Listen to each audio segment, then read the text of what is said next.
Supporting.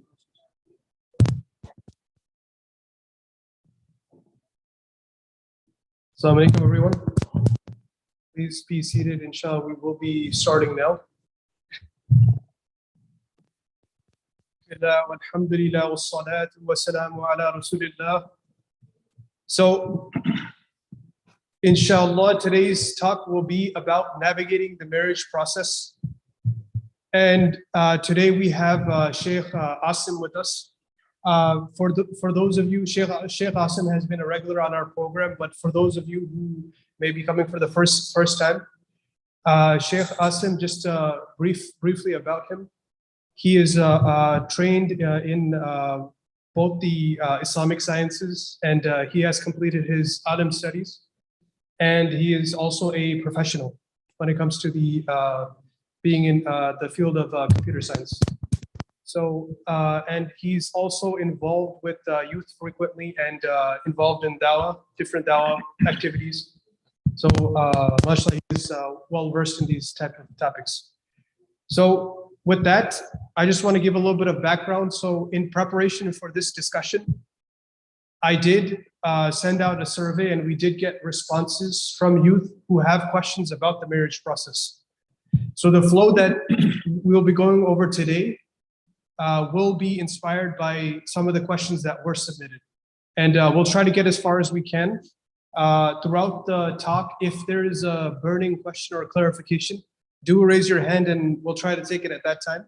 But we will have time at the end to take questions and answers. So if you have something, maybe note it down, jot it down or something, and then just leave it for the end, and then inshallah we'll have time to address that. So with that, inshallah, we can get started. So the first thing I wanted to begin with is in the marriage process, before things even begin, there's a process of self-assessment. In other words, the question comes to the mind of the person who wants to get married, am I ready for this? So first thing I want to ask is, how do you know that you're ready for marriage? Talking from a guy's perspective and for the sisters, right? Something that they can look out for too. How do you know that you're ready for that type of commitment, right? Are there different qualities that or things you want to aspire to, or a checklist or things like that, right? Maybe we can start there and kind of move forward.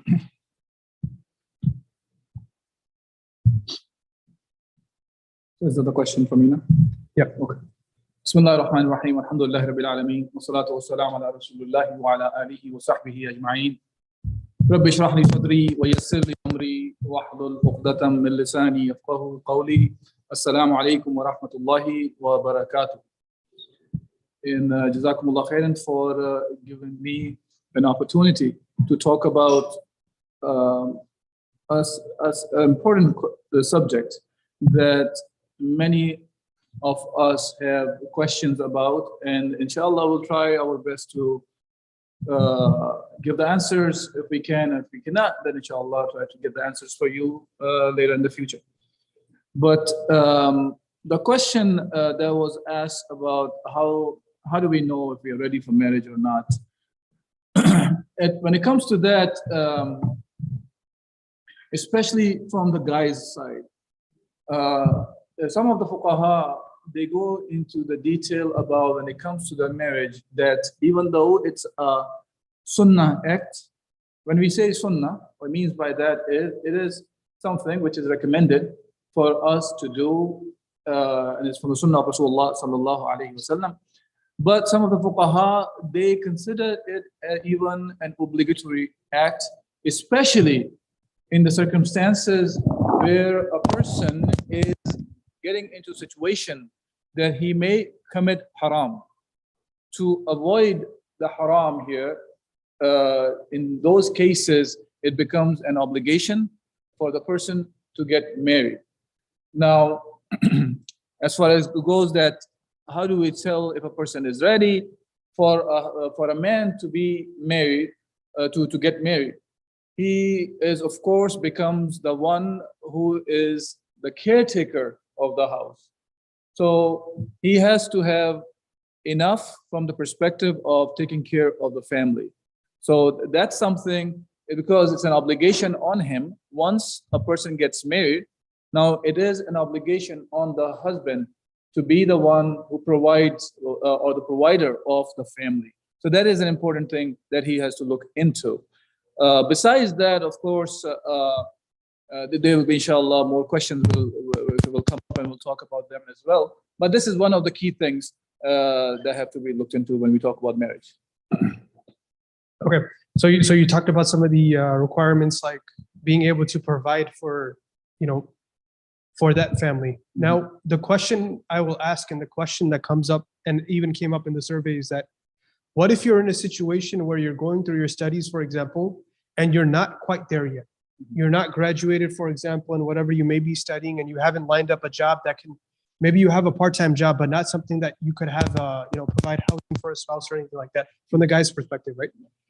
What would you say about that type of situation? Is that something you recommend for that person to kind of wait it out, perhaps talk to that family, wait it out, or is that something you would advise them to try to pursue in the moment? Yeah. So as I said, I started off with that. If the situation is getting to the point of the person, especially the society we're living in, the kind of temptations are out there on a systemic manner. It's not that the temptation is just coming from inside of you. Rather, the sexualization have been overexposed in the current system and societies. So it actually it provokes the person that he wants to be involved in these activities, which is Islam does not deny these emotions, these instincts that the human beings have, but they need to be fulfilled in the proper manner.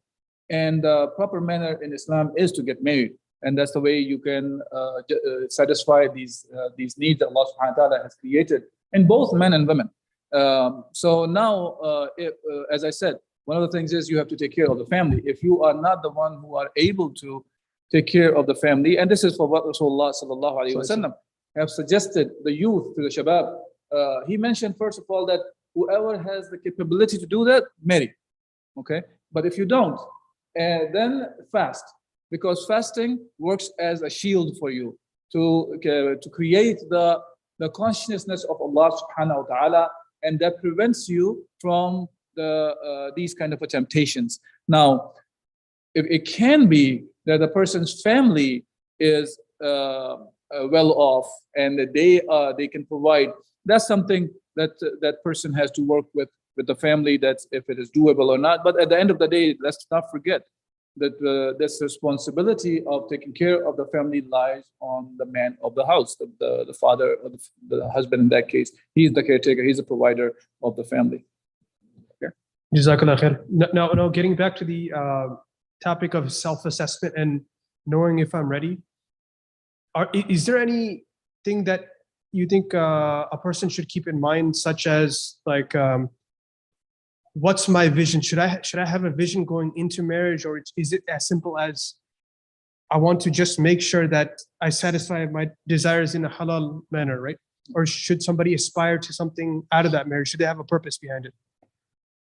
So when we talk about the marriage in general, Allah subhanahu wa ta'ala talks about the husband and wife relationship as this: وَمِنْ آيَاتِهِ أَنْ خَلَقَ لَكُم مِنْ أَنفُسِكُمْ أَزْوَاجًا لِتَسْكُنُوا إِلَيْهَا وَجَعَلَ بَيْنَكُمْ مَوَدَّةً وَرَحْمَةً إِنَّ فِي ذَلِكَ لَآيَاتٍ لِقَوْمٍ يَتَفَكَّرُونَ. Here Allah Azza wa Jal is talking about that from the signs of the creation that Allah subhanahu wa ta'ala has created these mates, the husband and the wife. And among each other, they find the sukoon, they find the tranquility. And and Allah subhanahu wa ta'ala has created among them the love and the mercy between husband and wife. And there are signs for the people who ponder, who think about this. Think of this way, that two strangers, they get together and Allah subhanahu wa ta'ala creates love between them.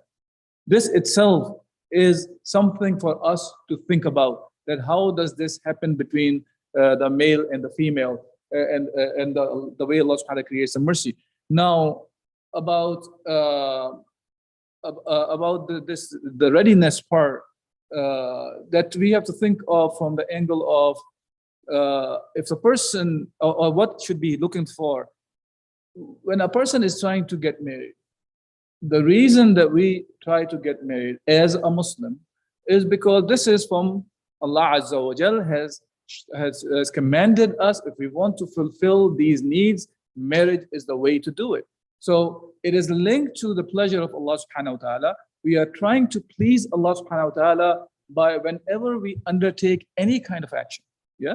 So marriage is one of the actions that we're undertaking. So we can stay within the boundaries of Allah subhanahu wa ta'ala and we please Allah subhanahu wa ta'ala. So since we are trying to please Allah subhanahu wa ta'ala even in that action, so we have to make sure that when we are looking for our spouse, and when I'm saying spouse, it could be both ways, that make sure that you choose the spouse that will take you closer to Allah subhanahu wa ta'ala, that makes you successful in this dunya and the akhirah. And our main focus should always be the akhirah. Okay, so that should be something to start with. Okay, and that really goes into the next part of the discussion, which is knowing what kind of qualities to look for within a spouse, right? And you kind of hinted at it right now, where taqwa is one of the things you're trying to assess when you're going into that marriage process, right? Because as we know that there are a few things that will last in this dunya. Things perish, things diminish over time. Health can go away, beauty can go away. These type of things are temporary. Sometimes even Allah can give wealth and He can take wealth too, right? So when we're looking at taqwa, the element that each Muslim is supposed to have or should aspire to have taqwa in all matters of their life, right? So when looking for a potential spouse, how do we, what are things to note down? How do you assess the taqwa of the level at which a person is at? So I'll start off with the hadith of Rasulullah that talks about from the perspective of a woman, what she's married for normally, right? The hadith of Rasulullah says the woman is married for 4 things. And the hadith goes like, لمالها لحسنها لحسبها وجمالها ولدينها. So now the hadith says that a woman is married for 4 things. One is his wealth. Second is her family, what she belongs to. Third one is her beauty. And the fourth one is her deen. And then the hadith of فَأَظْفَ بِذَاتِ الدِّينِ تَرِبَتْ يَدَاكَ, that the one who marries for the deen is the one who is the successful one. Okay? And then the hadith goes, and for the other reasons, his hands are in the dust. Now, hands in the dust have many, many different meanings, by the way. So it's not necessarily only mean the loser, but because it does not mean that if a person marries for anything else, it's not allowed in Islam. This hadith is talking about a recommendation Rasulullah is giving about the deen. And that is a very important recommendation. And let's not be fooled by sometime when we talk from the fiqh perspective about obligatory things and the sunnah thing, which is recommended and mubah. When we hear about a command from Rasulullah sallallahu alaihi wasallam, our first response should be that we try our best to go by what Rasulullah sallallahu alaihi wasallam has commanded. Now, all these things about an action is obligatory or an action is recommended action in Islam is for when you are trying to prioritize the things. Okay, so here when the fuqaha say that not necessarily it's an obligation, but it is recommended action that deen should be the priority when we are looking for a woman. Now, like for example, you will find the hadith of Rasulullah where Sahaba came to Rasulullah and they said that they're going to get married. One of the Sahabi came and said, going to get married. Rasulullah said, did you see her? And now, why would he be asking about seeing her if that's not important? Of course, that is also an important aspect, that you feel attraction towards the woman as well. It is not something that is not, that it comes in the recommended things that you see the woman that you are getting married with, right? So now, the key, but the stress here is the deen, because deen, when talking about from the perspective of how religiously she's connected, right? The taqwa that you're talking about. But the thing is, see, the taqwa part, we can only talk about what is apparent, right? So in that sense, what are some of the signs that you can look out for to indicate that a person likely is a person who remembers Allah often? Yeah. Obviously, in Islam, if we go back to the basic principles of Islam, there's a separation between men and women. So mahram and non-mahram cannot be mixed. They cannot be together. So we don't, from that angle, it's not like as if we are living day to day with non-mahram who we are going to marry. So now we will be learning about the activities of the girl and then we will choose among them. So this is not how the things are. But there are ways to find out about the girls, the deen and all those things. For example, you can ask from the sister's side to evaluate. Obviously, there will be again whatever a person can tell from the apparent, whatever is apparent, right? You cannot go in the hearts of the people and tell what really from inside a person is. That's one. Right. Second, we as a human and as Muslims also, we go by what we see. Whatever is in the hearts of the people is between them and Allah subhanahu wa ta'ala. Okay, so from the apparently, you look for, of course, that how much are the attachment of the sister and the brother also. Let's not think of it, it's only the guys who are trying to get married to the girls. Even the girls, when they are married, they should make sure that the husband that they're choosing, the spouse they're choosing, that they are choosing from the perspective of the deen. That's the priority. That should be the highest priority. And then, of course, look for other things as well that are needed for a happy marriage besides the deen. But deen should be the higher priority. Now, again, going back to taqwa part, I know you asked, and I did not really give the clarity there. But you, of course, you can, the ones that you want to marry, you can approach the sister through the wali, to the guardian of the girl that you are trying to approach. And you are allowed in that case to, of course, to see her. That's one aspect of it. And of course, within the presence or the vicinity of the wali, you can ask directly about the questions which are relevant for the marriage. It's not the issue of going on dating or something.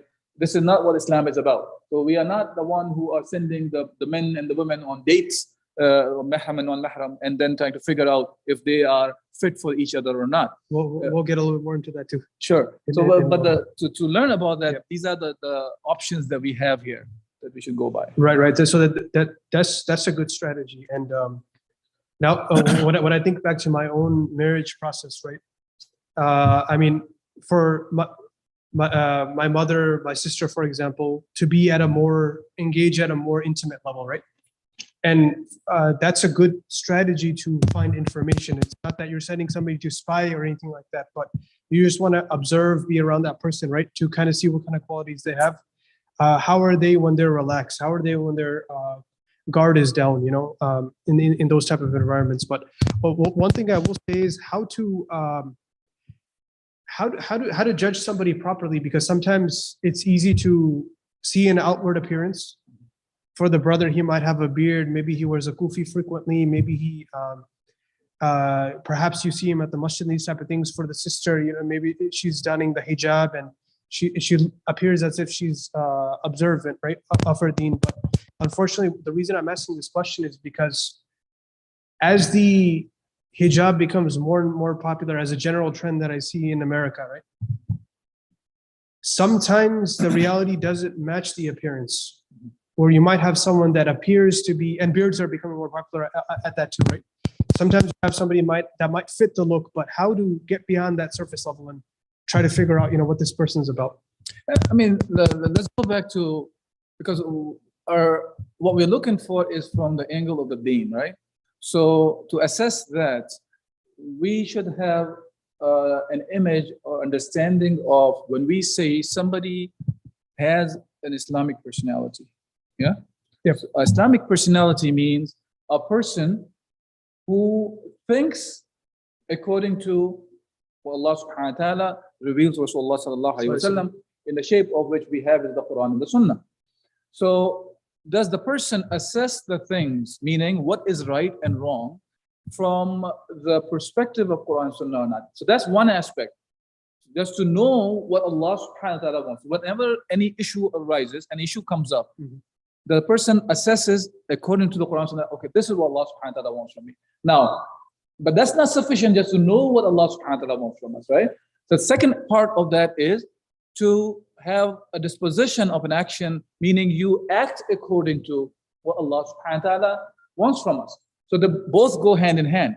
And that's what makes Islamic personality, that a person's way of thinking is according to what Allah has revealed to us. And second, his actions are aligned with what Allah subhanahu wa ta'ala wants. Now, so whichever way we're looking at husband or the wife, now these are the questions we should have in our minds, that this is important for me. Now, let's say I am the one who's approaching somebody, then I should be very clear on these are my limitations, and this is how I like to live the life within Islam. Not talking about that non-Islamic way of living or anything. Within Islam, we explain, okay, now, how does she respond, or how does the husband going to be respond to the questions of the sister? Absolutely. This is what you should look for. And you know, in a similar vein, when it comes to self-assessing and knowing who you are, you should understand properly what are your deal breakers. What are the things that you would see that if this is the case for that sister, or for the sister looking at the brother, if this quality perhaps is in that person, then I can't go forward with this. Now that requires introspection. That requires you to sit down and think even about yourself. Because Allah does tell us in the Quran that, and I'm paraphrasing the transition of the meaning, is that good men are for good women and bad women are for bad men, right? There's a parity that goes there, right? So you have to, the things that you want and you demand and you're asking for in a spouse, those are the things that you have to hold yourself to that same standard, right? So that goes back to that deal breaker category and being honest about who you are and what you're looking for. Now, moving on. I want to add something to get, so make it clear. Yes, that's a very good thing that you brought up about the part about there are things that you must want to see in each other, and that thing that you may get by, that's fine.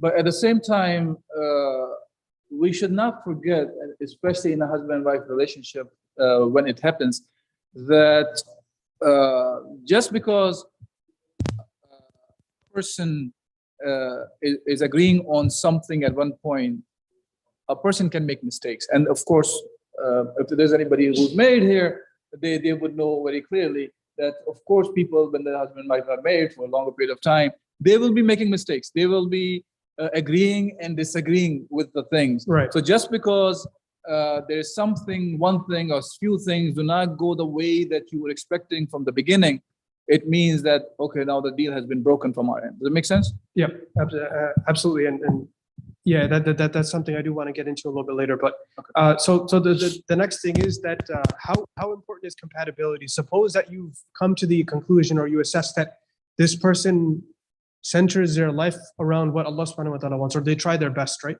to adhere to the Quran and Sunnah. Now, how important is that personality next? Being able to be, jive with that person, for lack of better words. Okay, can you repeat the question? I did not understand. How important, once you've assessed that this person has the qualities of somebody that holds the Quran and Sunnah at the center of their lives, right? Or tries to. Okay. How important is that personality, element of personality? I mean, as I mentioned, the hadith of Rasulullah sallallahu alaihi wasallam, right? When the one that talks about the four things that the woman is married for, and the deen is the most important thing. And similarly, other hadith talks about the woman when a good proposal comes in, and that should not be rejected as well. Good means from the perspective of the deen. Now, that is one of the most important aspects of the marriage from the Islamic perspective, that the deen is at the forefront, meaning that you are looking for the personality that is what Islam defines. Okay, now, why am I keep bringing this up? Of course, one of the reasons was the hadith of Rasulullah sallallahu alaihi wasallam. And other aspect of that is that when it's not only husband and wife, any kind of relationship that we see, it could be parents and the children, brothers and sisters, or husband and wife, right. All those relationships, or even the people which are not related to relations like this, rather they are just dealing with different personalities, different people. When you deal with them, there are things that you may disagree with each other. And when you disagree, but if you have the same basis of looking at the things, that helps to conclude and come to a solution for the issue that you are having the conflict about. Right. And then you can decide easily. So now Islam becomes the basis for us, and both the mentalities are trained in a manner, and they understand that both of them assess each other, that they want Islam to be the center of their life. Now, hence, they are judging, or any kind of a conflict happens, they bring Islam back. So maybe the solution that they come up would be, once it may go in the way of the sister, or may go in the way of the brother. It doesn't really matter, Right. because they are agreeing on what Allah has given to them, not the issue of the personal ego or anything anymore. Yeah. So I see what you're saying when it comes to the conflict resolution aspect of it. Yeah. And that is extremely important. Having patience, understanding, you have to have sabr essentially in that type of relationship, right? And one thing I want to push back on a little bit, or push a little bit deeper into, is that when it comes to personality, though, I believe that that is an important quality, because we do have situations where you have the sister who is on the deen, the brother who is on the deen, but they still end up in conflict, and sometimes in divorce, right? So those type of situations do arise. It's not necessarily that there's a deficiency always, right? Yeah. So can you comment on this type of situation and why that might be something to be wary of before entering that type of relationship? And of course, look, I'm going to go in reverse order. When we talk about a divorce, Allah subhanahu wa ta'ala is the one who allowed, this is one of the outlets. If the things do not work out between husband and wife, then you let them go bil ma'ruf, in a good manner. You should not be holding on to them and have a life in which both the husband and wife are miserable. So Islam allows this as well, which is the divorce, right? That's what I'm saying. I'm going in the reverse order. Now, those conflicts that we're talking about, of course, the divorce and all those things happen normally in the case where it becomes unbearable, or they want to go their different ways now. The conflict is not something resolvable between them. Look, you can have situations where both the people are good Muslims. And this is why you find in the lives of the Sahaba, we don't say question the lives of the Sahaba in general as a whole, especially. Sahaba had divorces within themselves. So it's not to think this way, that somebody talks about a divorce and must be, so one person is committing a haram, then hence the divorce has happened. It could be, it's just not compatible. Look at the life of Zayd radiallahu an, the one who's referred as the adopted son of Rasulullah sallallahu alayhi wasallam, and his wife Zainab bint Jahash, who was the cousin of Rasulullah sallallahu alayhi wasallam. And that marriage did not work out. And at the end, of course, then Rasulullah sallallahu alayhi wasallam, Zayd divorced Zainab, and Rasulullah sallallahu alayhi wasallam married Zainab bint Jahash radiallahu anha, who was a cousin of Rasulullah, and Rasulullah, I'm not going to go into that whole conflict of Zainab and Zayd, but the point here is conflicts are something natural that can happen. It could be just the personality conflict sometime. It doesn't have to be one person is committing a haram or something, hence the conflict will happen. It could be just the two people are in a situation, they're disagreement on something, and that's, they don't find a resolution for whatsoever reason. Obviously, each case is different. Yeah, exactly. I think you bring up a very good point. And in line with that, I think it just reiterates the point that that level of sabr needs to be there when dealing with the spouse, right? And the thing is that we're given a depiction many times of a very romantic relationship, and the social media has really made this a lot worse for us, because when couples are on social media, they always want to show their good sides, and it can create an unrealistic expectation that this is how it's going to be. But if you go in with that mindset, understanding that there will be times where, you might need to have a healthy, not a divorce separation, but time away from the spouse, or just to think and reflect and gather your thoughts, that's natural. It happens sometimes. There's those type of situations where you just need that time to cool off and then come back to that whatever that reason for the argument may have been, right? So I think that's a very important point in setting realistic expectations. Now, moving on, we've talked a little bit about self-assessing. We talked a little bit about qualities to look for within a spouse. What about the next aspect of if a man is interested in a woman or a woman is interested in a man, how soon, suppose it's in a university environment, right?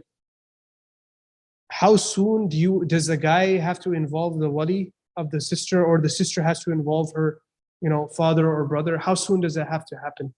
Is there a process of getting to know one another maybe before anybody else is contacted or is made aware? So there's an aspect of the khutbah or a proposal in Islam. So you can propose. It's not the issue of now you're gonna hang around the sister and figuring out how good she is or how bad she is, or the sister is hanging around with the brother to figure out how good or bad he is. Rather, if you are, and remember that there is an issue of seriousness involved here. It should not be as if the brother is just playing around with the sister, or sister is playing around with the brother. It's more of a seriousness. If a person is serious, then go for it. There should not be a waiting time or something. You go approach the wali in a proper manner, reach out to them, and start the discussion about the marriage. And it should not be thinking of this way, that I am right now figuring out about the sister, because there is not really a mixing in Islam that is allowed the way the society proposed. See, we have to distinguish between what the reality is out there and what Islam says to us, what Allah subhanahu wa ta'ala commands to us.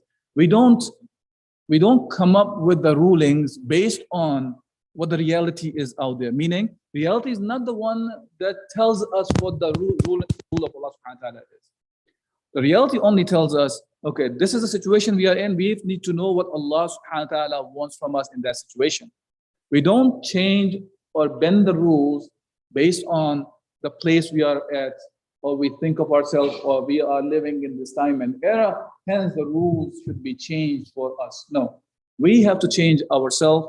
We have to know what Allah subhanahu wa ta'ala wants for a specific situation we are in, and that's the way we look at the thing. So the marriage, that wali thing that we're talking about, we should sometimes we think of these things, oh, I have to really know the sister well, so let me figure it out for a year, 2 years. What are we really doing for a year, 2 years? We have to question ourselves. That how are we figuring out a sister or a brother? The only way would be you are going and meeting with her or him. That's the way to figure it out, right? Now, Islam does not. Islam allows us to go and approach the proper way to get married, and for that you can propose, and then you can really directly ask the questions that you really want to know. Otherwise, just going by what you see not necessarily is gonna give you much, as you have said previously in two different ways. One was people's Facebook or Twitters and all those things. People just show the best sites. That's one thing, right? And second thing is, this is a very normal thing. When two opposite genders are meeting, they're not the one who will be showing their worst sides to each other. The reality is they will be showing something. They will try their utmost to look the best at that time. But is that really that person? We can't tell at that time, right? Right, exactly. Now, would you consider, go ahead. Sure. If it's a burning question, you can go ahead.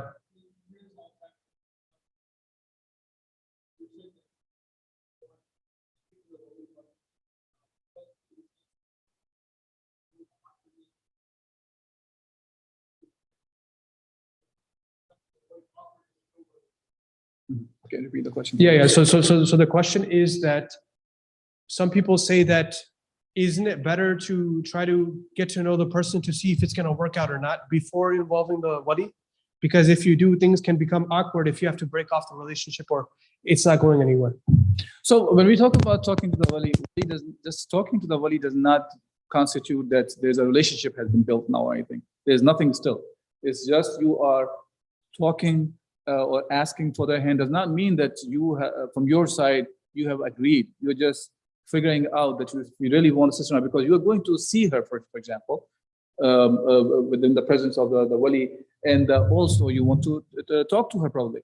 So if you talk to her and it does not jive with you, the personality of hers, when you talk to her, you lay down what kind of a life that you are you are foreseeing, Right. and that does not work out. So the awkwardness part, what you're talking about is maybe if you want to find out through some channels about a sister or the brother, that's something different. But approaching and talking to her is completely different thing. These are two different things, right? So I am trying to say is go directly to the proper channel which is out there, and we have to get out of this mentality of, because we have approached for a sister, now it is just like an end of life if they agree or disagree. No, there should not be any kind of ill feelings towards each other, and this is something I think we have to train ourselves about that. We can find many ahadith on the subject where Sahaba who were even Umar al-Khattab radiallahu anhu, he was a Khalifa, and a sister denying him to marry, like the daughter of Abu Bakr Siddiq radiallahu anhu, Kulthum radiallahu anha. Umar wanted to marry her, and she blatantly answered no. And her response was, Umar is tough, he's hard. And she said no. And the idea here is, even though he was Amir al-Mu'mineen, there was not enough for her to marry marry him. And on the other hand, he did end up marrying another Kulthum radiallahu anha. She was the daughter of Ali radiallahu anhu. So so we should not be thinking of this way just because there's a denial, it means there's something bad has happened. No, that's part of life, and we move on. Right. So basically, if it falls out, there should be no ill intent between the parties. Exactly. And at the same time, even in a situation of divorce, it should, as you mentioned earlier, it should be done amicably. Yes. Where the parties come together and they discuss and understand that, hey, it doesn't work out, but that doesn't mean that you're enemies, right? So we talked a little bit about what not to do when it comes to getting to know a potential spouse. What about, how can you get to know a potential spouse? I mean, we know that it's pretty obvious, or maybe some of us don't know, that you can't be in a private setting alone with a woman. A guy can't be with a woman, can't be with a guy, right? In a private setting. We know that. But suppose you want to discuss the prospect of marriage with somebody. Mm-hmm. Could you go to like a public cafe or something like that and discuss with the potential spouse? Yeah, see, again, I'm going to take it back to the first part that I was talking about, which is sometimes we try to look at from the angle of always, not always, but many times, what are the norms out there. So we have accepted this idea of, if I go with a sister to the cafe, then I will really know her.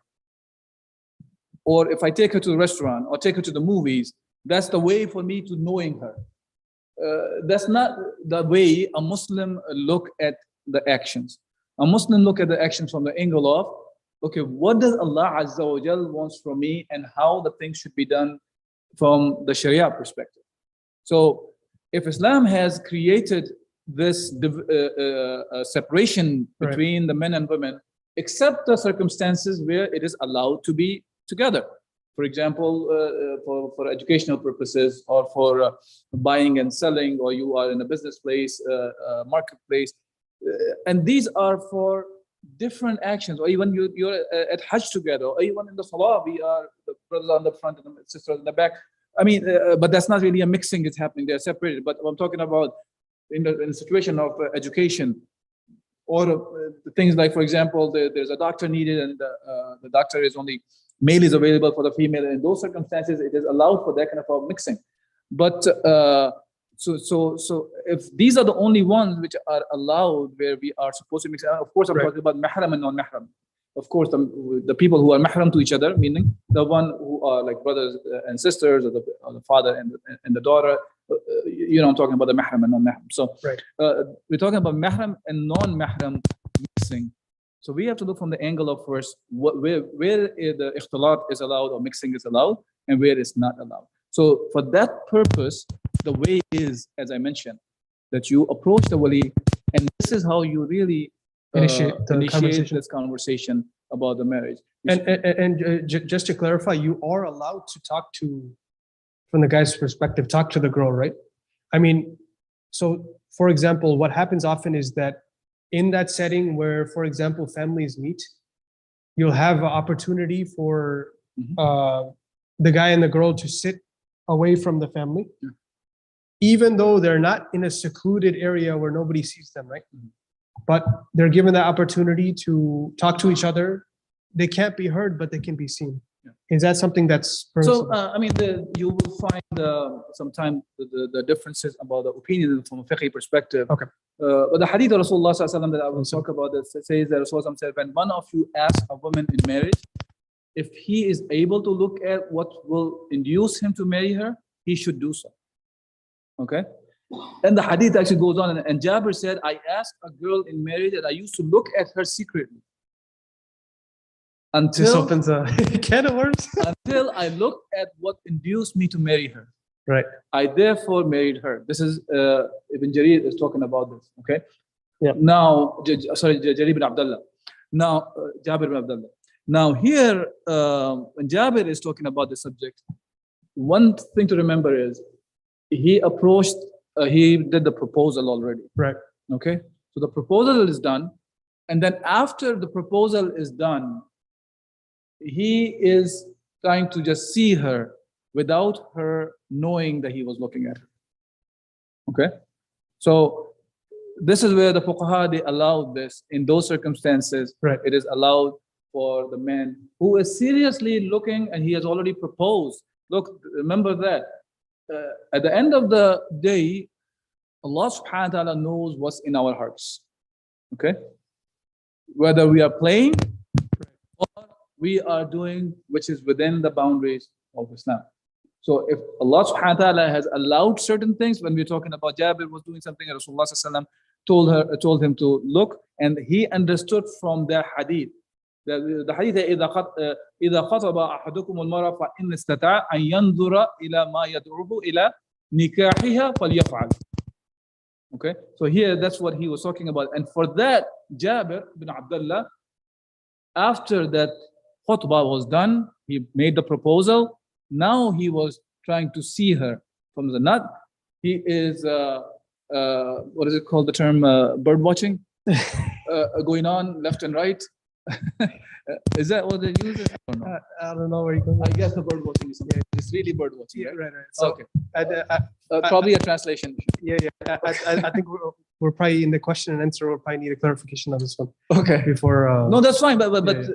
This is the hadith, and from that it is understood by the scholars that what it means is it is allowed for the makhtuba, the one that he has done the proposal, to see her that way. Yep. Okay.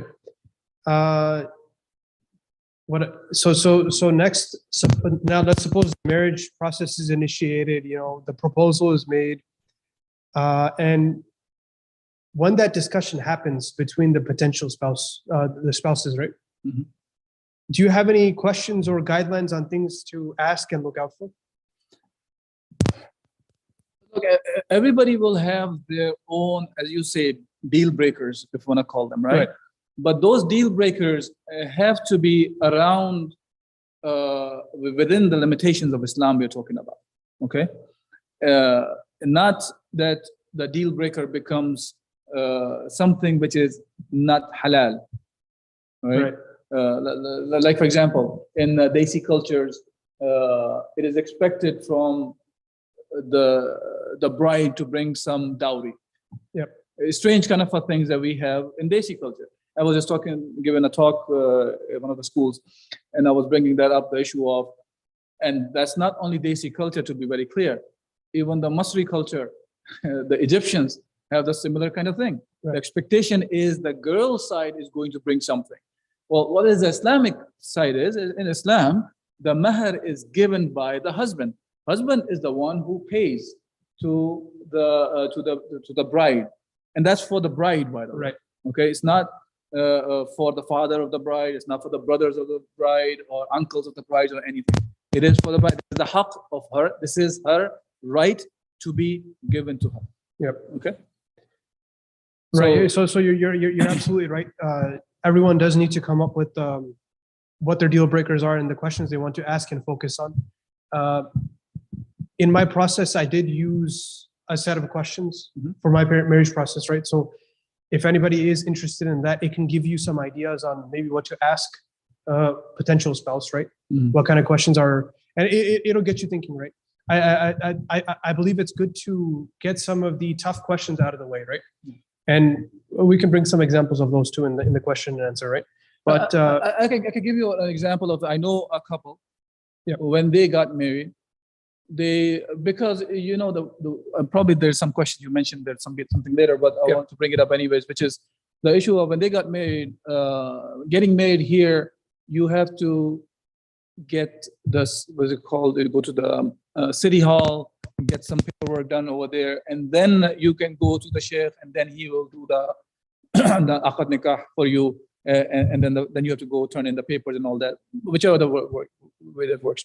Right. So that couple, they especially put it in their contract of the aqad nikah that whatever they deal with from there on, it will be according to the Sharia of Allah subhanahu wa ta'ala. Now, that kind of, even though that would be by default for us to think this way, that this is a default for all the Muslims, why do we even have to put this together like that? But the thing is, unfortunately, many a times, from the husband side, or could be from the wife's side, when the things do not go right, in those cases, obviously, a lot of time it ends up in a very nasty situation comes up, and then they go up against each other to the point, no matter what means or ways they can use to even hurt each other. Exactly. So it helps to keep ourselves, I don't want to just use the word protected, it's more of to keep ourselves straight in front of Allah subhanahu wa ta'ala. Right. So we will not cross any boundaries, even using any kind of a legal loopholes exist, not in Islam, but the laws of the land which are not Islam, according to Islam. Right, exactly. And time pending, we will get into that too. Okay. But so one thing I want to ask is, are you allowed to, do you have to, if I have, obviously everyone has faults, right? But do you have to disclose certain things that you may or may not have done in the past? Do you have to disclose certain conditions, health conditions, things like that? What is and what is not pertinent for that potential spouse to know about you? I don't have specifics in my mind about that, but from the general knowledge I have about the subject, you don't have to tell your life story to anybody when you are getting married. Whatever is asked, you should be able to answer, of course. And if you choose not to answer, that's between the person you're dealing with. But in general, if you have done something, even for example, if somebody has done something haram and he has done the tawbah in front of Allah subhanahu wa ta'ala, Allah has done the satar on his bad deed that he has done in the past. This Meaning is covered. Allah subhanahu wa ta'ala has covered it. Then this is between that person and Allah subhanahu wa ta'ala, and we should move on.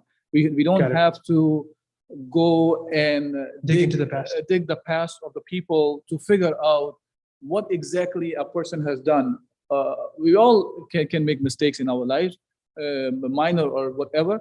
If Allah subhanahu wa ta'ala has covered it, we don't have to disclose in front of the people. We should go ask Allah subhanahu wa ta'ala for forgiveness. Got it. But there are questions, as you said, if you ask questions, whichever ones are, a person can ask the questions which are relevant for the marriage. And if a person wants to disclose, can disclose. If doesn't want to, that's up to her or him.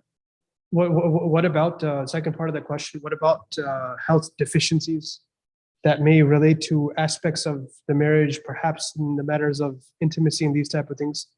Is that something that should be inquired about and should be disclosed? I don't know about the inquired about, but they can be a reason for separation later on. Divorce. Yes. So from that perspective, it may be beneficial for them to disclose it, but it's not something that is a must for you. Because even when the deficiency we're talking about, well, those deficiencies also have to be really looked into. Not necessarily every deficiency that you talk about is a permanent, not only that, It's not necessarily a permanent deficiency. Some of the deficiencies can be temporary for certain people. Right. And they may get the cure for those whatsoever deficiency we are discussing here. Yep.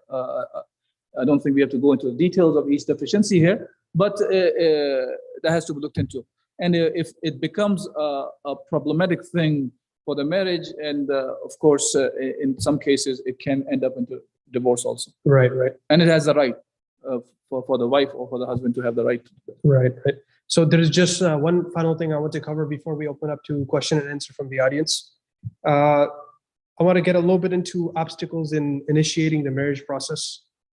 So far, we talked about self-assessment, what to look for in a spouse, how to approach and get to know one another. Now, how do you gain the support of your parents who you have the intention to get married? I said earlier, maybe you're not financially stable. Maybe you have to prove yourself to your parents. They still look at you as kids. How to get the approval? I mean, we know for the guy, you don't need approval in the sense that you don't need a wali for the marriage process, right? But what would you advise somebody in that type of situation that has to prove themselves? I mean, obviously, this is a very, I would say, a little bit of a theoretical question, right? In a sense of hypothetical question. In a sense of it will vary from person to person, right?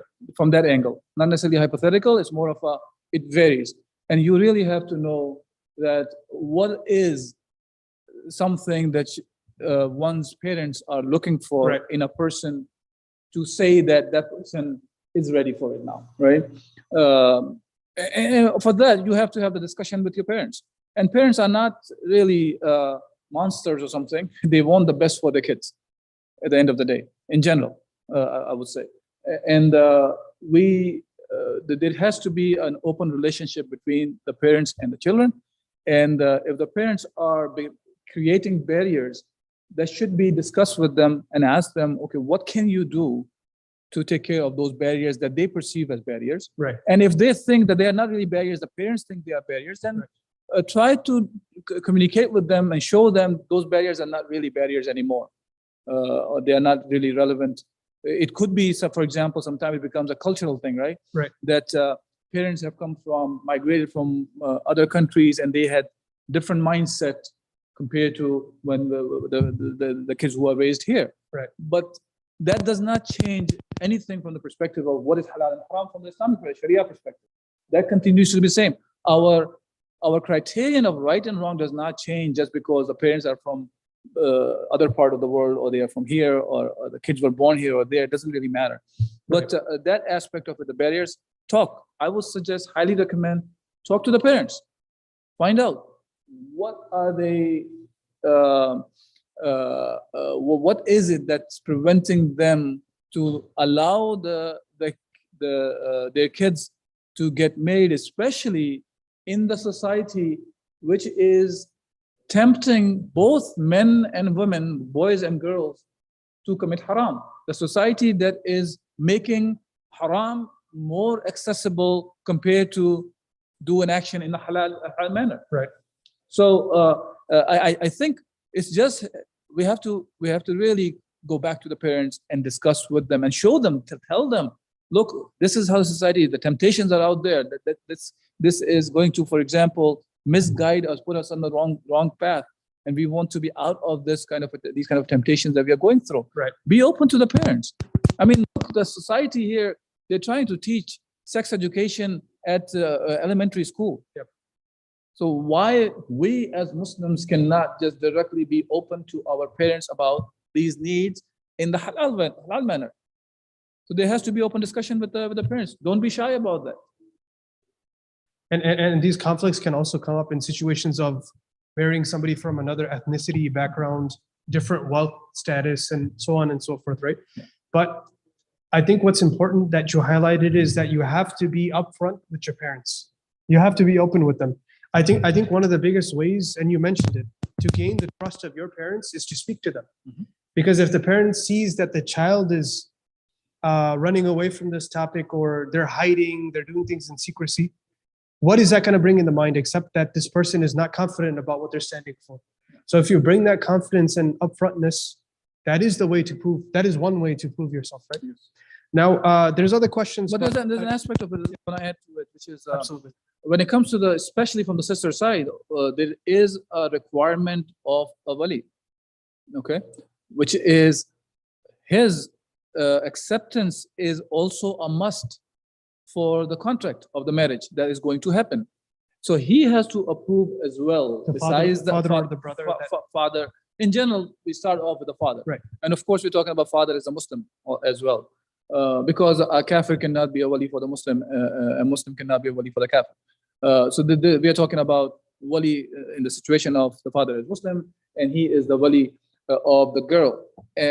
And his approval is also a must in the situation of the marriage. Now, Fuqaha discussed this issue from the angle of because the men who are out there, they are they can assess better things outside from the guy's perspective, while the sister is the girls are normally not the one who are outgoing the way, and they know the world as the guys know the world. Now, whether that the wisdom is part of that or not, we go by the hukum shari. And if the marriage happens without the acceptance of the wali, according to hadith of Rasulullah sallallahu alaihi wasallam, that marriage is batil. He said it's batil, batil, batil. 3 times he said like this. So this is a contract invalid. When we say batil, batil means it's an invalid contract, meaning it's a haram contract. It is a contract as if never happened. That's what I mean by batil. When we say fasid, fasid is something which is have some deficiency in the contract, and that can be fixable. So the contract, original contract, is valid, but it can be fixed. But when we say batil, in this case, it's very important, especially for the guys here who are here and talking about all those things. Secret marriage. Yeah, there is no secret marriages and these kind of a thing of the father has no clue, and they found a girl and they get married in the basement of someone's house or something. Okay, so there is no just to be very clear, Even if they have 2 witnesses. Even if they have 2 witnesses, it doesn't matter. You can have 1,000 witnesses if the approval of the wali is not there. It's not acceptable. Okay, so we have more questions too, but I want to take this time to now open it up to the audience. Depending on how many questions there are and how much time we have, I have more questions for you too. But please, whoever has a comment or a question, please, now's the time to do so. And if you ask a question, does not necessarily mean you want to get married. So don't be shy. Ask the questions. Yep.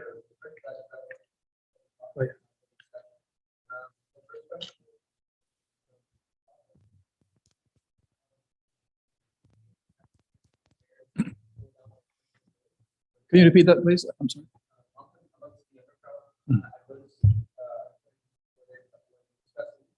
They think that the marriage will slow down their personal goals, whether that's career goals, professional goals, etc. Is that true? Yeah.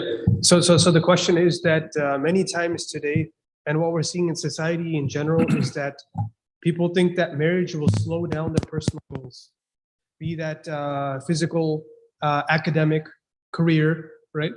So essentially, can you comment on this phenomenon and if it's something that we should be worried about? Look,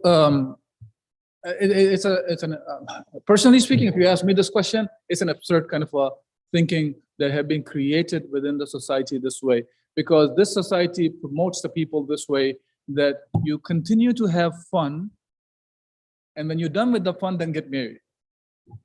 Okay? Because this is a mentality which is this idea normally comes from. Because now you are done with everything that you want to do with your life.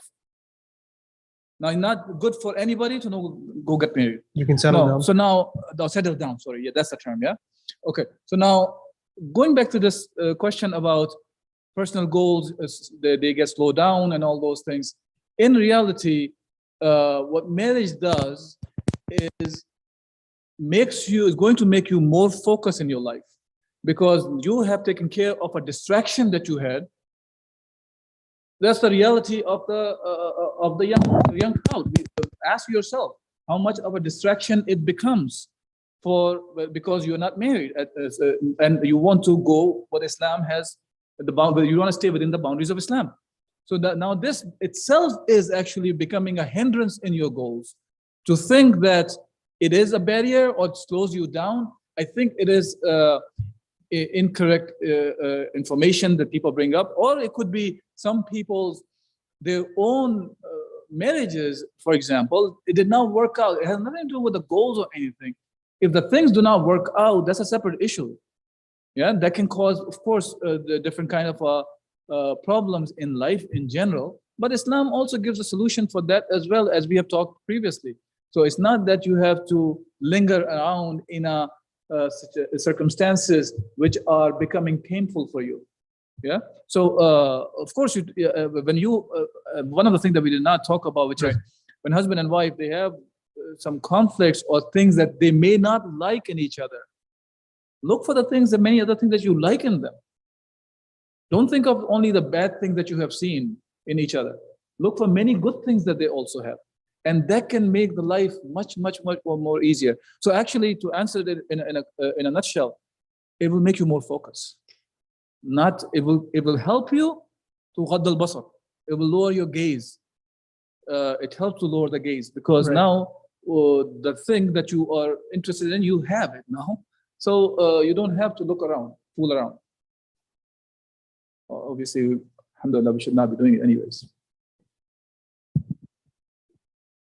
Make sense? Other comments and questions, guys? There's more. Go ahead. Okay. So the question is, what are the thoughts on Muslim matchmaking apps? Okay. Muslim matchmaking app, it's a loaded question. It depends on what's been done over there. I'm assuming that you're talking about the one which are not for just fooling around and stuff like that. If there are places where they can provide the information that there's some family is looking for a husband or a family looking for a wife, I mean the guy is looking for a wife or girl is looking for a husband, there's nothing wrong as long as it does not exceed more than that, meaning trying to have matchmaking in a sense of there's a group of people sitting across the table and just talking to each other and passing the guys to the girls and figuring out if they like it or not. Unfortunately, there are some things like this happen as well among the Muslims as well. Okay, Speed dating. Speed dating. So I'm assuming that that's not what you mean by Muslim matchmaking. What you meant by that was there are websites or apps which are not necessarily they're putting pictures which are not allowed to be posted, but they are just mentioning that somebody has this kind of a credentials looking for a wife or credentials looking for a husband. If that's the case, that's a separate issue. But besides that, there are many of the things unfortunately are done there. You have to be careful about. I cannot give you a one answer here that will fit all, but each one has to be looked at its own merit. Make sense? And feel free to ask a follow-up or push back to if you have other thoughts. Other comments and questions, guys? And it could be a thought of clarification too. If you want to comment something that maybe we missed, go ahead.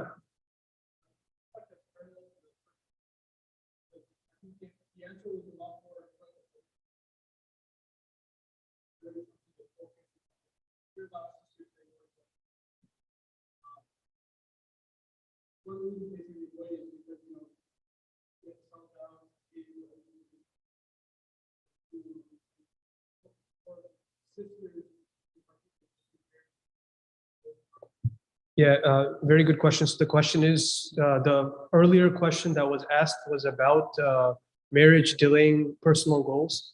And this was answered more from our brother's perspective, right? To get them more focused and whatnot. But from a sister's perspective, the practical reality being that perhaps their education would be delayed and their other personal goals will be delayed, and now they have to focus on children. How would you perhaps answer, or talk to a sister with that has that concern? Yeah. So again, we have to take everything back to our goals in life. Number one, that as a Muslim, what are our goals? Number one thing, right? And second is, of course, as a Muslim, we understand that our purpose of life is to gain the pleasure of Allah subhanahu wa ta'ala, to do the ibadah of Allah subhanahu wa ta'ala, and be successful, especially in the akhirah, of course, the dunya also, but within the limitations that Islam has placed for us. Now, keeping that in mind, a sister, if she is looking for something other than that, then she should know that when she is getting married, that what it takes to be married, right? It's not that because she has the she can accept or she can reject. She doesn't have to get married if she doesn't want to get married. Number one thing, but second is, so a lot of time all these things about the goals that the people talk about, they are coming from how do I put it? From the society that has placed many things in the minds of the people. They think of it that success means that if I am getting all these degrees and if I can get all those jobs, then that will be the success that is supposed to be in this dunya. But we have to think of it as when a person, when a husband, man and woman, they get married, they have a family, and there's a responsibility that they have on each other. They have rights over each other that Allah subhanahu wa ta'ala has placed, and they must be fulfilled. So what Allah has ordained on us must be fulfilled. And besides that, the other things that we talk about, we have to look from the angle of, if it is an obligation that has been missed, of course, we cannot consider that. Marriage is not the one that is holding up anybody from fulfilling the obligations from Allah subhanahu wa ta'ala. So all the other things that we talk about, they are, if they do not come under the category of obligations, I do not put them as those personal goals have been delayed or something. This is something which is not must for a person to be doing. It must be doing. So I don't know if I answered the question.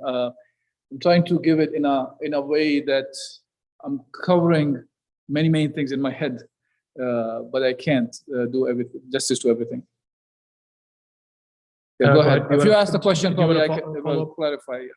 Do you want to follow up on that one? Go ahead, you can be upfront. It's coming from you, it's your question.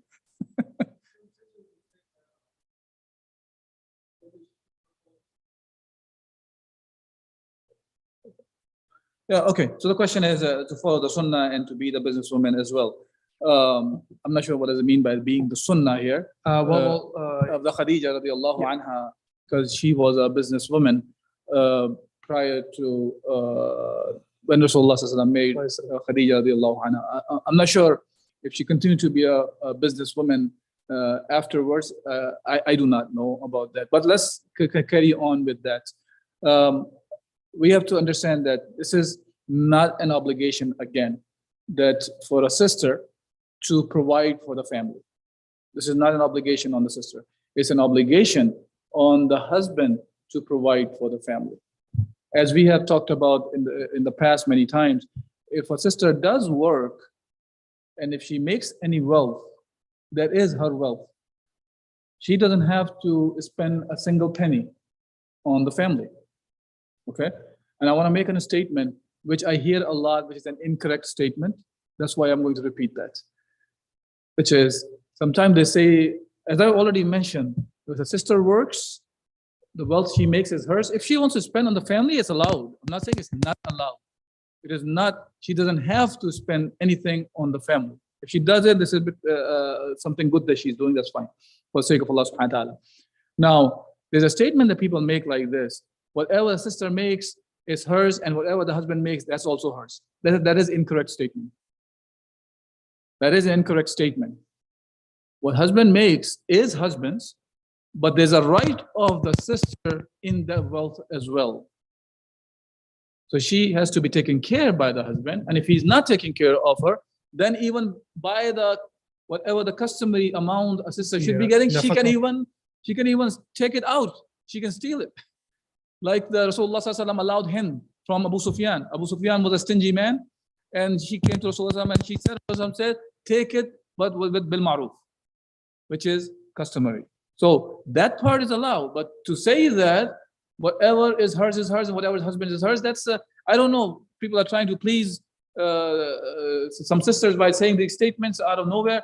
They have to back it up with the Quran and Sunnah. There is no such thing like that. As a matter of fact, Allah subhanahu the Rasul hadith talks about that. That hadith, that everyone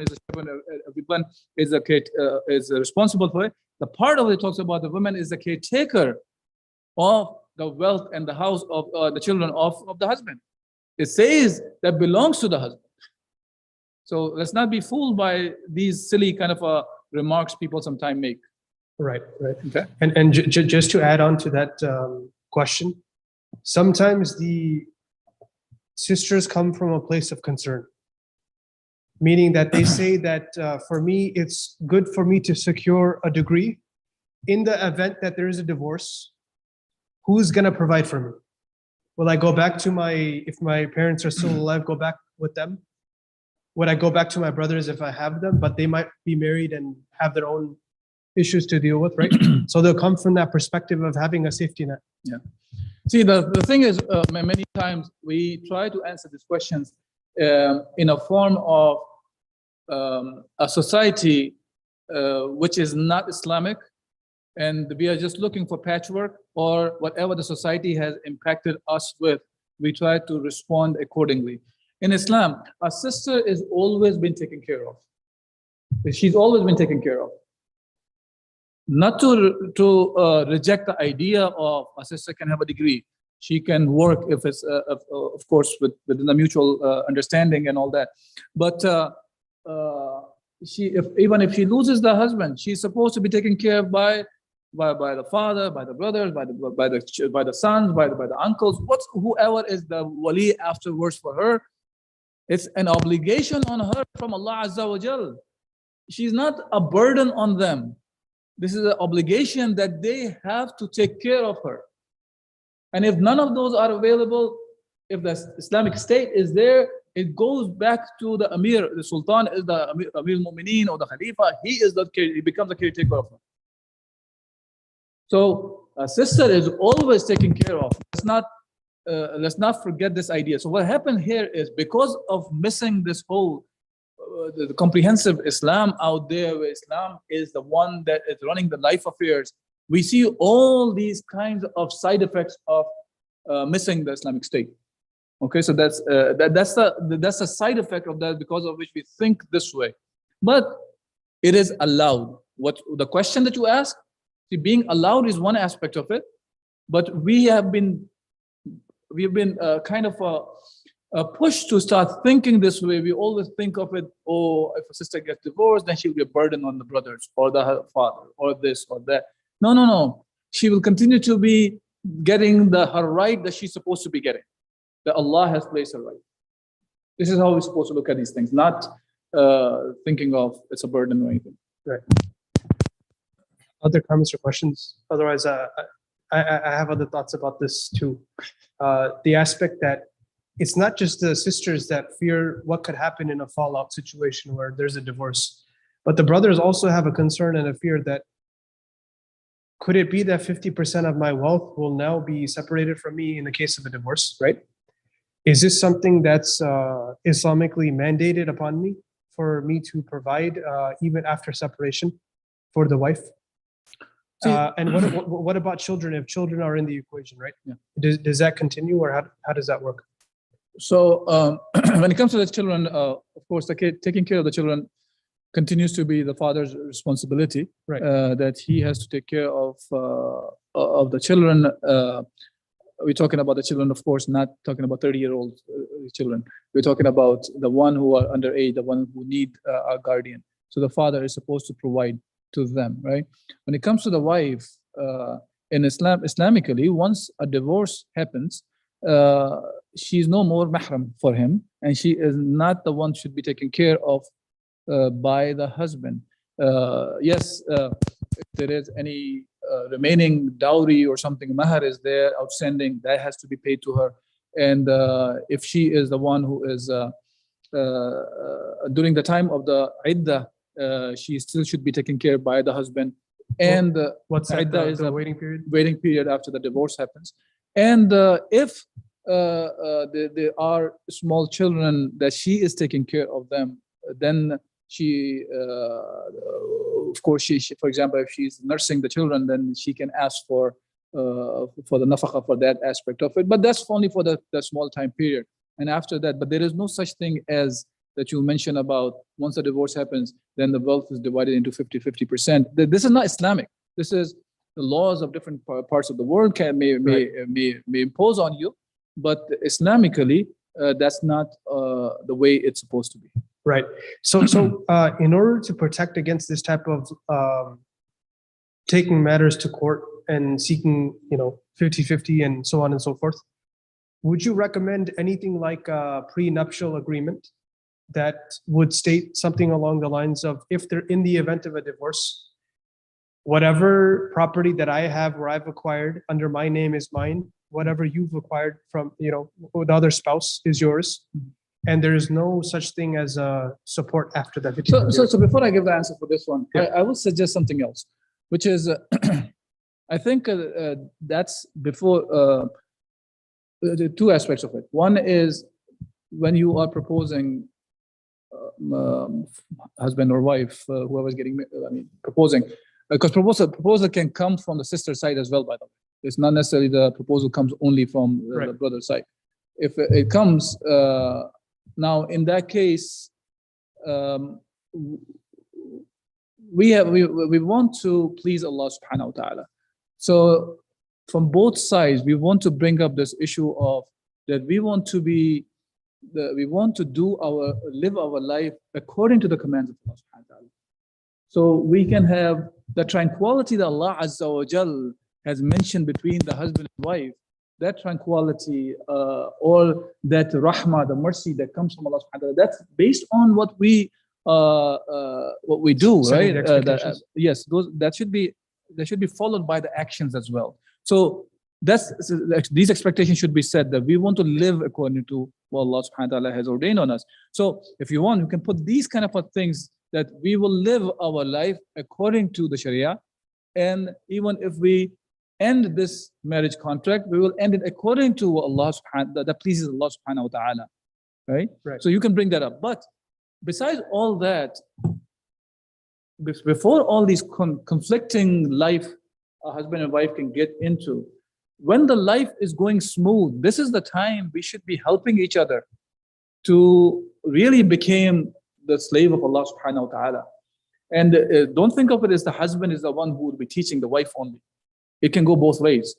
So help each other. We have to help each other out, so we can please Allah subhanahu wa ta'ala and be successful in this dunya and akhirah. And even if this marriage ends, that's not the end of life. This is part of my purpose of life. This is not the purpose of life to get married. Purpose of life is to please Allah subhanahu wa ta'ala. But to achieve that goal, this is one of the steps we take. So to build each other up from that angle prior to conflicts. So then you will be prepared for these kind of things. It'll be easier for both ways to give up. Like, for example, by the way, if a sister is working, there could be some circumstances, situations where the sister may be making more money than the husband. Right. And then the husband is thinking, oh, I can take 50% and go away. That can go either way. So let's not think of it as only a sister can take the 50%. Yeah. So the idea should be that we want to please Allah subhanahu wa ta'ala. And we have to engrave this thing in our minds. And that's the thing that guarantees the tranquility and peace and the happiness in our lives. Okay. Jazakallah khair. Other comments and questions, guys? This is your chance. Yes. You can. Oh, you can have another one. A question, I mean. The question I have is, you mentioned about the Sia as being one of the criteria for also, in reality, parents' wishes and aspirations. Parents might want something that they feel because they know their children, they've lived with their children for all their life, that they feel that it's best for them to have this type of wife or husband. How does that play into this selection process? Look, So yeah. the question is that from the parents' perspective, they might have a certain vision or understanding of what they think is best for the child. So, and because of that, they may want a particular type of spouse for their child. So how does that play into it? That's ultimately the question. So within the question, there are two questions actually within that. One aspect of it is that the part of parents' approval and all those things, and one aspect is because there could be a conflict, right? The children who are getting married, they have different aspirations than the parents. Now, definitely it plays a huge role. The parents who have lived much longer than the children, and they have gone through the ups and downs of the marriage itself, also the kind of experience that they have gained. Based on that experience, the parents are the ones who sometimes try to give their advice from the angle of they have seen certain, but that doesn't necessarily mean the very same circumstances or situation the children are going to go through as well, because you're talking about the future, not necessarily they will have the same future as you are foreseeing by thinking of, oh, this is the best girl for my boy, or this is the best girl for boy for my girl, whatsoever it is. But the thing is, even the girl or the boy that you're looking for, your children, they may look good to you at this point. You don't know what's going to be in the future. So the idea should be always look at, okay, now, what we are trying, the action we are trying to undertake is from what we see today now. Obviously, you can have an idea of, you can project a life of certain people, which direction they're gonna go in the future, but it's not necessarily always true. So you have to see it now and let them have discussion. The ones who are getting married are not the parents to the girl or parents to the boy. Is the boy and the girl they're getting married. So they should at least have the chance to discuss with each other as well. Of course, we already talked about the whole circumstances where they can talk to each other and how. And the children should not just reject parents' advice, because that advice carries decades of experience. And that's very silly for children to just outrightly reject that experience. That's actually, personally speaking, it sounds stupidity to me.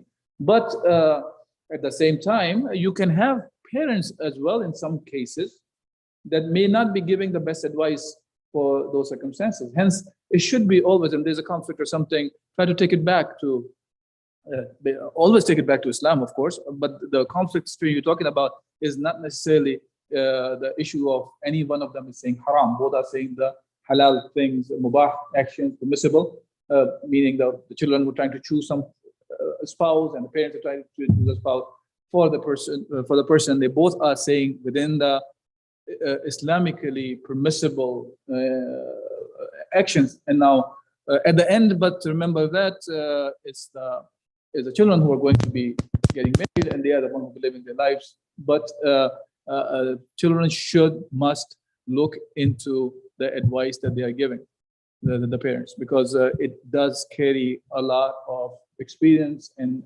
weight in there. And respect to the parents, part of that in some cases can come in this category. Yeah, and one quick thing I'll add to that: if your parents come to you with a proposition, sometimes the feeling is automatic rejection, but try to fight that. Try to fight that. At least give it consideration. Doesn't mean you have to go through with it, but give it some consideration. Yes, it's a good idea, and unfortunately, this is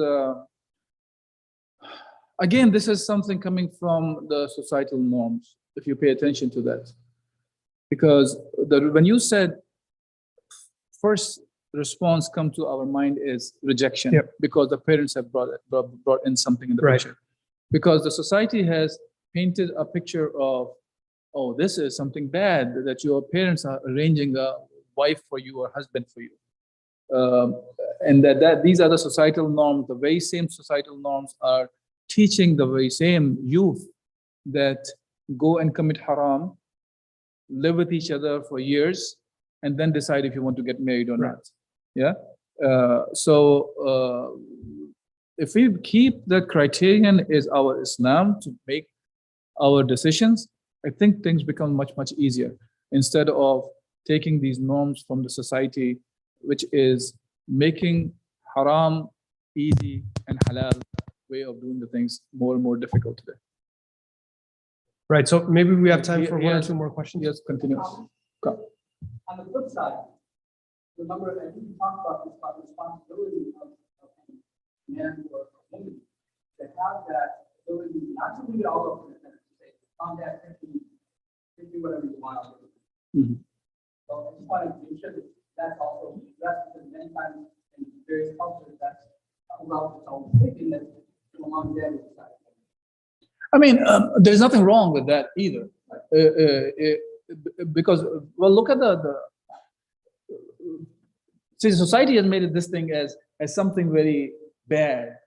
How can you allow the arranged marriages to be happening, right? But why can't we look at from the angle of when a child goes to the parents and he is telling, you can pick the spouse for me, because the child really trusts the parents' judgment in this case.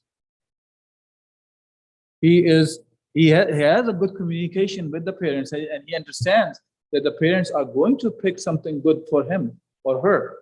So they really trust the parents' judgment, because perhaps they really have a very open relationship that has ended up in that situation, that they really think that not only that they themselves are having difficulty or something, no, but they really think the parents can do a better job than themselves. So this is something good actually in that sense as well. So let's not just outright reject. Right. The moment parents bring in somebody in the picture, starts with a no, and then we'll think about it. Right. It could be start with a no, a yes, and then you can say no if you don't like. And so there's a lot of other topics, but Somebody else has, I think. yeah. Let's see if we have anybody else with a comment or question. Maybe we can take one more before concluding. Let him answer the question first. Yeah. Not you, the Hudayfa. Sorry. Yes.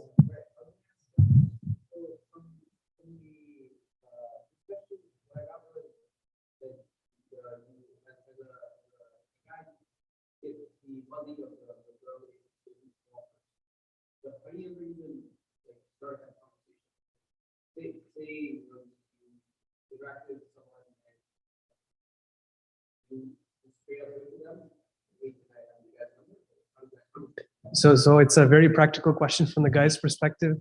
If you're interested in the sister, how do you get the wali involved? I mean, you can find a ways to find a number of the wali is not really a big deal nowadays. You can Google around everything else, not the wali's phone number nowadays. No, I mean, to be very fair, to find a number is not really a big deal to get in touch with somebody, right? Am I being too optimistic here to find a number or to get in touch with the father of the girl? There are many ways you can find. Maybe LinkedIn. You can find relatives of the girl you can approach, or even get a number from the sister. For that, getting a number is not a problem. Now, yeah, there is a brother who has tried, I guess, I'm not sure, but his response is drive behind her to her house, and you will find. Problem is, what if she has taken the train? Anyways, I'm not gonna go there, man. Come on. So we said last question, but there's yet. Okay, hang on. The Go first ahead. questioner has asked for a follow-up.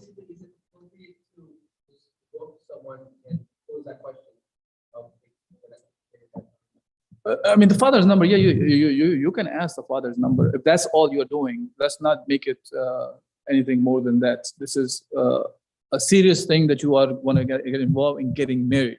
Again, I'm saying that over and over. Look, guys, it's very important to understand this. You are serious about getting married to somebody, then you are doing all those things. It's not just a fun thing that you are playing around with this like this, right? Think of yourself like this. Think of your own sister. Somebody does to your own sister like that. How does it feel, right? So, So just to be clear, forget about the feelings like that from the Shara perspective. You have to be serious. so just to be clear, you could have contact with the sister from the guy's perspective before you would contact the buddy.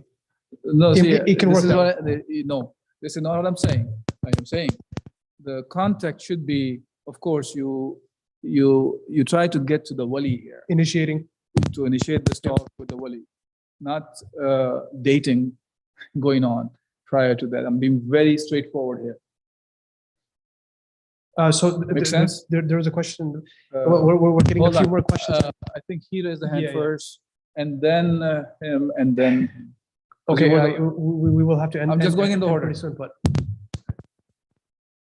go ahead.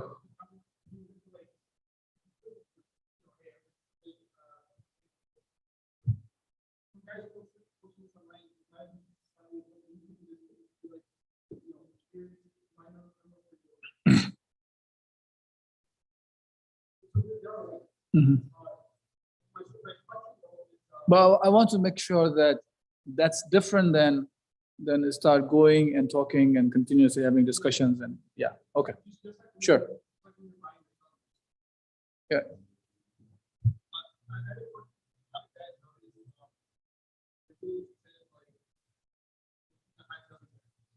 High value. Okay.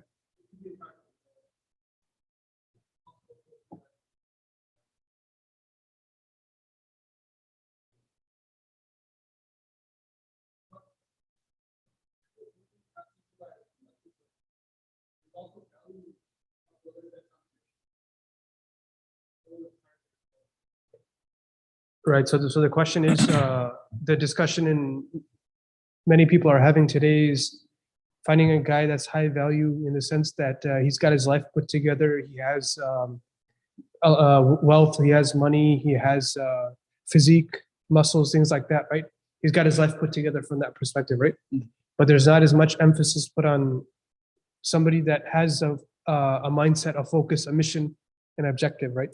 So can you comment on that? Yeah, so I mean, obviously, there's nothing wrong with having muscles or having job and all those things. As long as this is within the criterion of Islam, there's nothing wrong with that. But look, I cannot stress more than that. That if a person really wants to have a healthy wife, a healthy life, then you have to choose your spouse based on the deen. A person can have all those things that you just defined, and he can have good deen from the religious perspective. He can be a very religious person and he at least what you can see from the appearance, he could be a very good Muslim. So, but your preference should be based on that, and then the rest of the things of attractiveness and all those things you can be taken care of well by the husband. That's fine. There's nothing wrong with that. There's nothing. So if a man, the main thing would be when we say a person. See, I hate to use this term religious, by the way. I'm sorry to say, because I have seen this terminology they use. Somebody's mutadayyan and somebody's religious. What we're saying is the one who has conscious of Allah subhanahu wa ta'ala, the one who carries the taqwa, the one who has fear of Allah Azza wa Jalla. That's the key thing that you are looking for. And that's the one that defines or makes you a person who has a goal, who has a mission that was given to him, passed on to him by Allah subhanahu wa ta'ala. So man on a mission from that perspective, yes, you want to have that. But that does not negate the other things. You can have other things as well. And no different than when a man is looking for a sister who has the taqwa of Allah subhanahu wa ta'ala, that he still wants to see her, if he is attracted towards her and those things are not. But it has to be, everything has to be around that. And that's the one that I think that's the key to success, inshallah. Yes.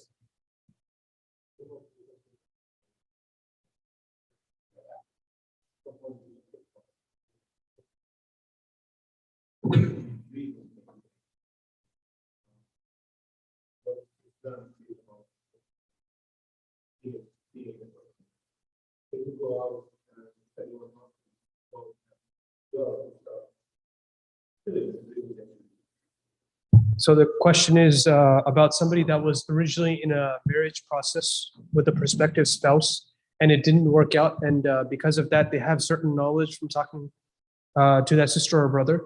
Can they now go and disclose those details to others? That's essentially, that's the question. Well, see, whether it's the khutbah, whether it's the marriage itself even, and there were things that came out, something bad happened between them. That should be, whatever has happened, that should stay within them. Unless somebody come and ask very specifically questions about their brother or the sister directly, specific questions, then you answer. About the weaknesses of the other people, we should not be the one who should be just disclosing that whatever has happened, because even what one person has come across at one sitting or gathering or multiple gatherings that we were having, does not necessarily mean that mistake or that weakness still exists in the person. If he has or she has asked for forgiveness from Allah subhanahu wa ta'ala, that's the past and you have to move on. But as I said, it should not be the one you become the chatterbox and just keep telling the whole world about a weakness that you have found in a person, whether it's a sister or a brother.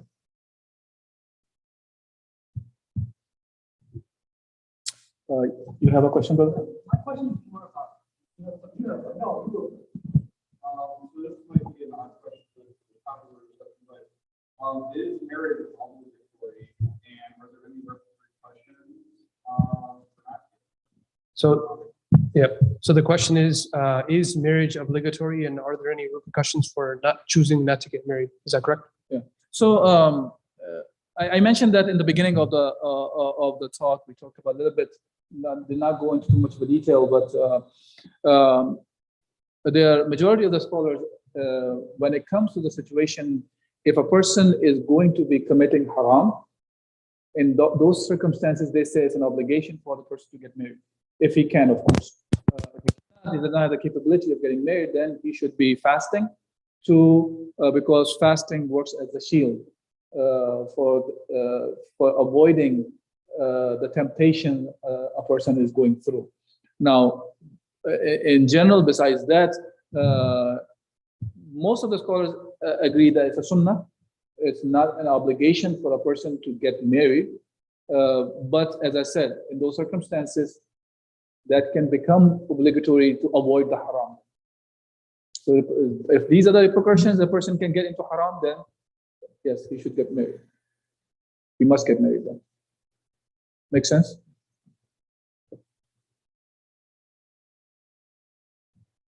So alhamdulillah, and there are some scholars actually besides that also consider that obligation also, but as I said, majority of them, they say that it is a sunnah in general. A sunnah, when we say, it means it's a recommended action.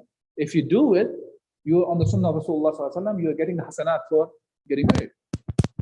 And I mentioned that before also, just to cap it up. When we see a command coming from Rasulullah sallallahu alaihi wasallam, our response should be, we want to do it. Okay, it should not be that I'm going into detail of it's a sunnah, so I'm not necessarily marriage, anything. It's a sunnah, so I can avoid it. Until it becomes an obligation, I'm not going to do it.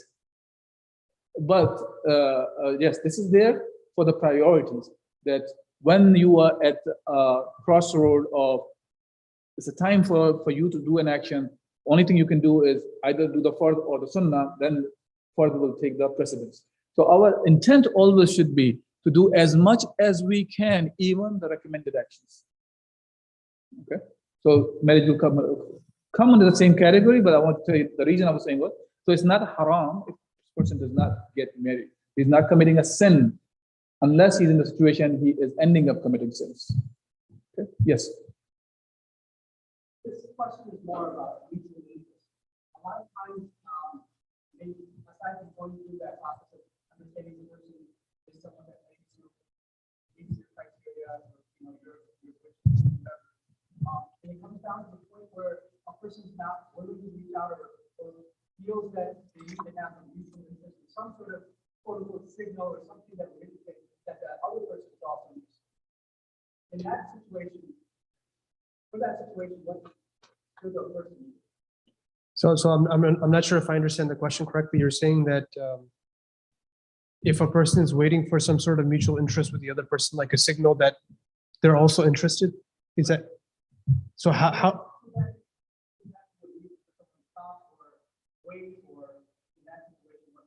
Oh, so if they're feeling like they're expressing interest, but they might not be seeing that reciprocated from the other side, is that a reason to stop pursuing that person? So, again, it goes back to the very same thing I was saying. When I'm saying about when we talk about khutbah, or when you're talking about proposal that you are making, there's no issue of intent that we are trying to figure out what's in the heart of that person, or male or the female.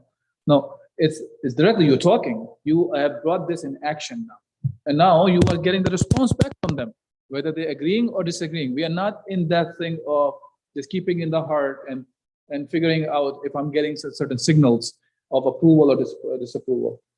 It should be, if we're interested, seriously, go for it, talk to the wali, and get approval or denial. Move on with the life. Don't. If we keep lingering like that, that can make you not focus from the life in general. This is the problem with that. What about the repercussions? Of There is rejection or even acceptance, doesn't matter. But in the perspective of the rejection, how does one take that rejection from Islam? So the question is, how does one take that rejection if it didn't turn out from the Islamic perspective? Actually, he said acceptance too. Or So- acceptance. So acceptance repercussions, I'm not sure what kind of repercussions you're looking for. You propose, you got accepted. So next step will be you move forward. That's a repercussion. Okay. Now the rejection is, of course, the sister side has the right to reject, and so is the brother side. If he does not want to marry her, and the proposal comes from the body of hers, and you don't want to marry her also. So see, there should not be, there must not be any kind of repercussions. Unfortunately, we have these things because of a strange kind of, I would say, our criterions of right and wrong has become very messed up. Instead of looking from the angle of what Islam says about those things, meaning if you are rejected, alhamdulillah, move on. So there will be somebody else you can get married. You don't have to end your life because it did not work out with one. Or you don't have to now start bad mouthing about the one who had rejected you. Rather, that should be let it go and move on. Like the example I gave about Umar al-Khattab radiallahu anh, who was Amir al-Mu'mineen. He was the Khalifa. And he asked for the hand of Kulthum radiallahu anha, the daughter of Abu Bakr Siddiq radiallahu anh. And she rejected Amir al-Mu'mineen. She rejected Amir al-Mu'mineen. And it's a very interesting story, the way he was rejected by her. And she was upfront. He has a very rough life, tough life. She cannot live with Umar al-Khattab radiallahu anh. And it did not change anything to Umar al-Khattab. And he proposed the daughter of Ali then, Kulthum, the other one. And she accepted, they ended up getting married, and they were married. So when you look at the lives of the Sahaba, you find many examples like that. Yes, sometimes as a human, rejection can have some feelings or something, not different than many other feelings that we carry of fear or hate or love. But the thing is, all those emotions that we have, as a Muslim, we have to direct all these emotions according to the commands of Allah subhanahu wa ta'ala. So we have to go back and see, okay, if that happens, what should be my stance? Our stance should be, the one who rejected is still in Islam. They are my brothers and sisters. Same way I am their brother if they reject me, or I reject them. So this is how Islamically you are supposed to look at it, and this is not the end of life. If somebody gets rejected, move on and get married somebody else. There are 7 billion people live out there. Yeah, this is not like a breakup. So, yes. But I know like 5 questions ago, the I brother said in we're the done, past but have been raising there's- their hand for there's too good long. questions coming. Ashraf, yes, no? You good? Leave it to the end? Okay. Okay, good. Go ahead, please.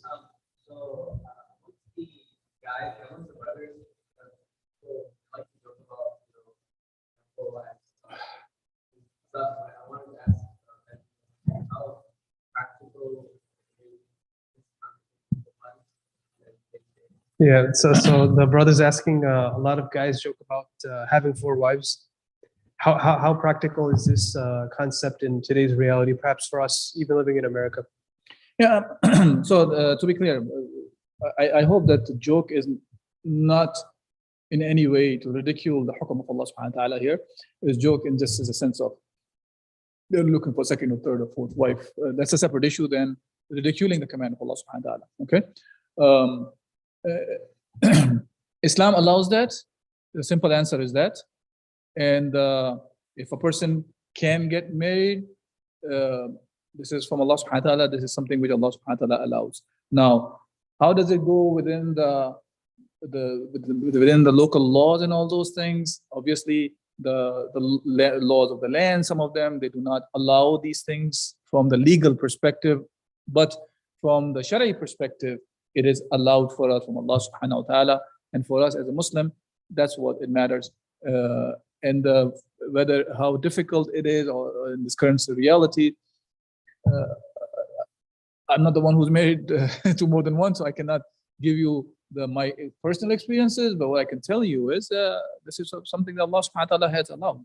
And hence it is, as it was allowed 1400 years ago, it's the same way it's allowed today as well. If somebody has the strength and capabilities to take care of them, that's between him and his wives. What's the condition? From my understanding, you said capability, strength, or whatever you said. Yeah. Are there such requirements in stock for you to have? Maybe So- I had the wrong choice of words. Right, but- right. So the brother's asking, you mentioned that if there's a capability there, in order to pursue a second wife to begin with, can you clarify what you meant by Yeah, that? yeah. Maybe the wrong choice of word. What I meant by that was, if you can take that responsibility of having more than one, that's what I mean by that. When I say capability and capacity of doing something like this, what I mean by that is you can be you're responsible for that. So you can treat them equally as Islam mentions. And take care of both the families and all those things that Islam put it out there. That's what I mean by it. Yeah, sure.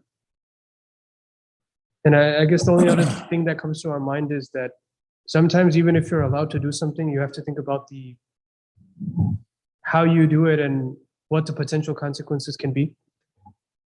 So what I'm trying to say is that if that is in fact an intention, I'm not saying requirement, but I believe it would be best to be transparent because the other wife is going to find out.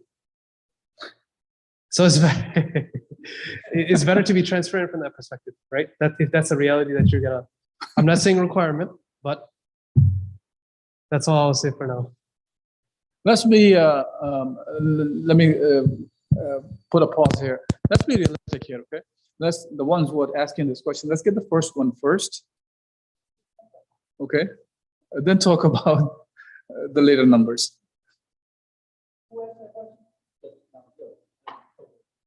That's okay.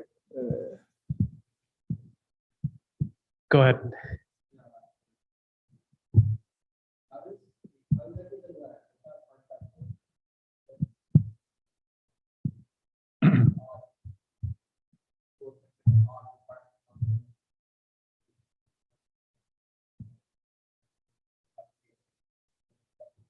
Well, what's the Right. So the question is, how does the nikah contract work? Can you put certain clauses and conditions, add them to that contract, right? For example, partly jokingly, but for example, we're going to work out together once we're married. So you put additional clauses and things like that. So first, I think the first question was asking, well, what is the Yeah. aqd nikah, right? What is aqd? What is the contract itself? So when we talk about that contract itself, there are four elements in that.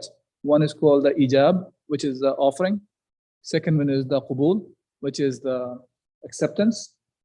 And so it's, one is offering, other is accepting. So this is between the bride and the groom.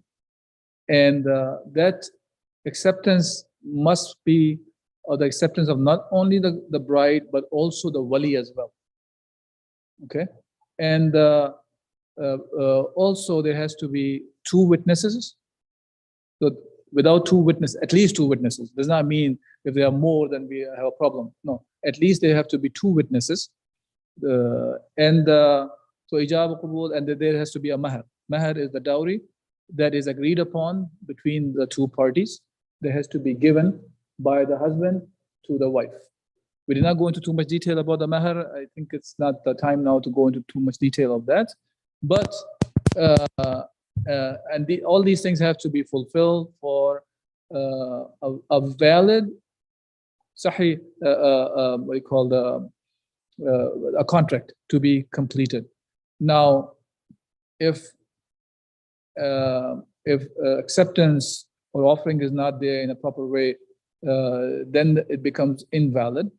So if the wali is not accepting it, it's not acceptable. If the girl is not accepting it, she's denying it, she rejects it, it's not acceptable. Okay. There are more detail. I'm not going to go into all the details now. As far as the conditions goes now, the conditions, if they are valid within Sharia compliance conditions, they can be placed. But if they contradict Sharia, of course, they cannot be placed in there. Okay. Okay. So, okay, we have one final question for this time.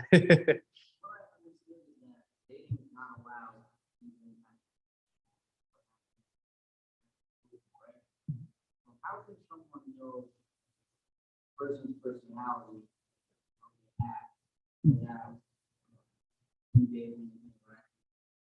Yeah. Right. So the brother's asking, from what he's gathered, that understood that dating is not allowed. That's correct. So how to understand the potential spouse's personality, how to get to know them, know if it's a good fit for marriage. You're serious about it, right? But you just want to know what the reality is, right? Yeah. So as I said, when you are trying to propose a sister, for example, in the presence of the father, you're allowed to talk to her at that time, whatever you would like to know about the sister, and sister can do the very same thing. She can ask a question she has about going to be her husband, that what kind of a life they're going to have, let's say, whatever it is, depends on what you're looking for. And that's the way you try to learn about each other. Now, if you want to spend, for example, alone time with a sister or something, and thinking this is the way I am going to only find out about her, for that, Islam, what you need to do is you have to get married for that. And you get married, you have the contract, the aqad is done. So just because you have proposed does not give you a license for just meeting each other alone, or for any of, even in the public places, by the way, just for the heck of it, if you're just walking around. Hang out. This is not, huh? Hang out. Hang out. If you want to know her more than that, a person wants to know, then you have to have that contract done. Now she becomes legally, she's your wife. But not necessarily have to be that you have, for example, what's the word they use? She's not. You have not consummated the marriage yet, but you have the contract. So you are husband and wife. You can meet and talk to each other. That's allowed in that case, in that scenario. But if you meet with that sister in a setting alone, even though she's already your marriage from the contract perspective, but if you meet her alone, then from the perspective of there's some legality issues, it is considered as if that you are already married, have consummated a marriage from the perspective of the mahar and all those things. It's a fiqh detail about the subject, but to learn about that, that's the way Islam teaches us. Now, I'll give you the other side of it. Many times, this is because of the societal norms. You think of it. For me to really know a sister or a sister to know a brother, we really have to talk for a long, long period of time or spend some intimate time together. Then we're gonna know. The reality is that really they need to figure out, even after that. There are people who have been living together for years and years and years. They get married and then they get divorced very quickly. And there are people who never live together and they have marriage, a healthy marriage, until they even die, one or the other, or one or both. So the question we should go back to is, we're trying to get married, right? So we want to please Allah subhanahu wa ta'ala, and let's figure out what Allah has defined. And whatever Allah subhanahu wa ta'ala has given to us, that's the ways that He has defined for us, they're definitely good for us, the best for us. Our mind can come up with many different solutions for many things. Does not necessarily mean they are the right solutions. Sometimes they match what Allah has given, sometimes they don't. Yeah. So just because society, people are discussing this way, oh, you have to really know the person and then you can get married, does not necessarily mean this is the right thing to do. So we have to look at from the angle of what are the boundaries Allah has set, and I have to live according to the boundaries Allah subhanahu wa ta'ala said. But you can talk to her before the marriage, in the presence of her, and be clear about what kind of a spouse you're looking for, and she can do the very same thing. Right, and I just want to add on real quick that you can have, in the right setting, as many conversations as you want. Yes. You can meet multiple times, right? And you can talk to the family. Hey, we need. But seriously, we need you're looking for that though. You're seriously approaching her, not just to talk for the heck of it to the sister. Right. If they're still serious, yeah, have another meeting, 2 meetings, 3 meetings, whatever it takes you. Yep. But that kind of a meeting to conclude that yes, you guys are compatible. Meaning you have questions that you want to. At the end of the day, when you spend time for what you really want to know, right? And the people who are probably the way the system is out there, the society is, all this dating thing and all that's out there for people to really learn about each other, both sides are faking most of the time, showing their best at those times. Is that really them? We don't know. But when you are going seriously and asking those questions, you are really nailing down all the things you have in your head, and she will do the same thing to you. Maybe it is, not maybe, for sure, because this is from Allah subhanahu wa ta'ala, there is something allowed. That is the best way for us to conclude the marriage and live the life, a healthy life.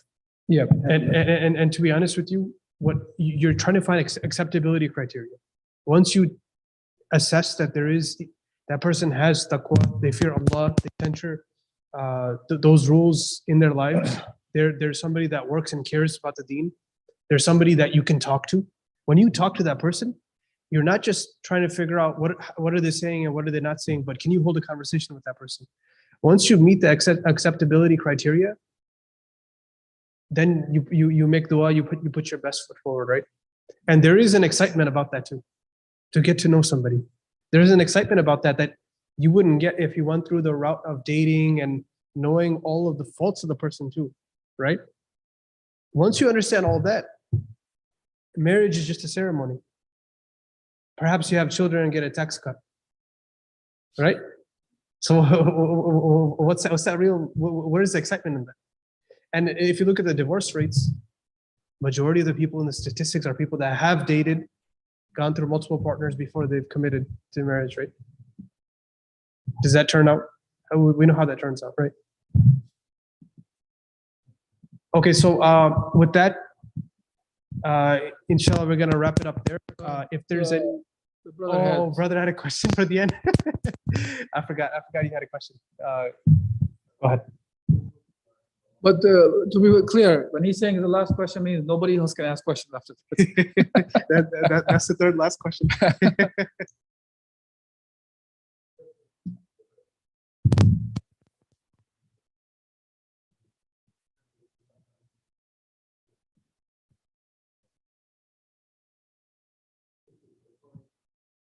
Mhm.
Jazakallah khair. Can you please just summarize and conclude?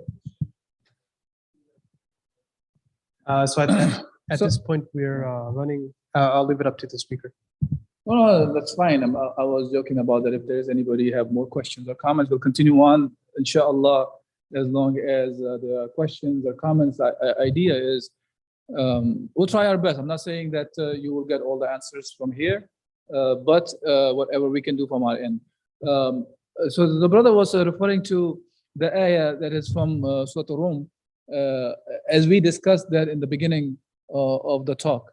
And this is these are the signs from the signs of that Allah subhanahu wa ta'ala has created between the spouses, that how Allah subhanahu wa ta'ala have created them, and how Allah subhanahu wa ta'ala put the mawadda wa rahmah, which is the love and the mercy in their relationship.